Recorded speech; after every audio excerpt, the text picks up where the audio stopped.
Okay, today I wanted to explain why I don't recommend folks use saddle valves, sometimes referred to as needle valves.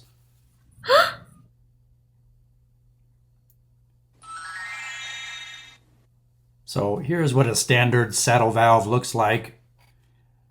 So you can see it's basically two screws, a top and bottom plate. As you tighten the two screws down, that bottom plate and top plate sandwich the copper pipe between them. And then there's a small needle valve inside the valve body that pierces the copper pipe, allows water to flow out the 1/4-inch outlet to supply water to a drinking fountain, ice maker, refrigerator, humidifier, etc.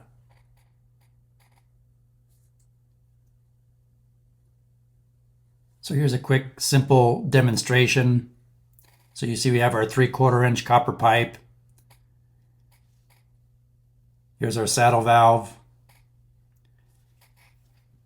Now the big claim to fame with these is you don't have to shut the water off in order to install them.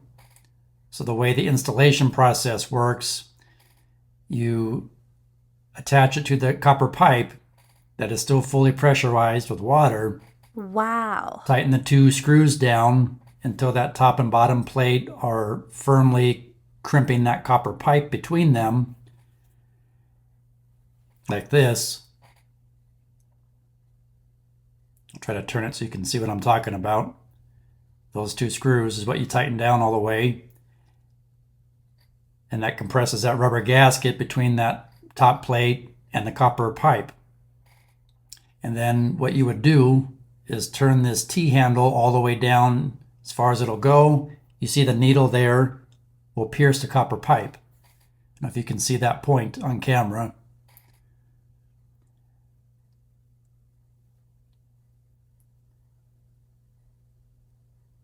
And then you would make sure you attach your 1/4-inch tubing to the outlet before you unscrew or open the valve, obviously.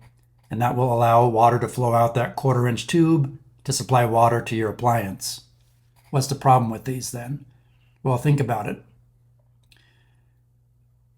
You're depending on this little rubber seal. If that gets old and brittle and cracks, you're going to have that full water pressure spraying out of that crack. Could flood your basement, flood your facility, etc., and cause property damage. So that's it. That's all you're relying on is that little tiny piece of rubber that's sitting on the exterior of the pipe. Now what I'd recommend, install a T. Again, shut the water off. Then install a ball valve. You can see a ball valve is much more heavy duty. You can shut it on and off more quickly. There's not an external seal. It seals from the inside. That's what I would recommend doing. Woo! Or install one of these compression style angle stop valve, and then run your 1/4-inch supply line out to your appliance. So you can solder, use a push to connect or compression fitting to connect to copper pipe or PEX. They even make different adapters. This one goes from push to connect to national pipe thread, as you see here.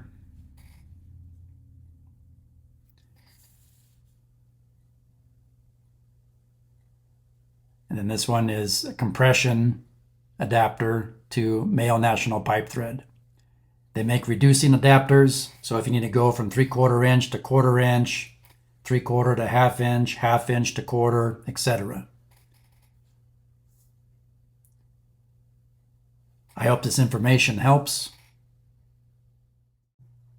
Please like, share, subscribe, leave me a comment, and thanks for watching.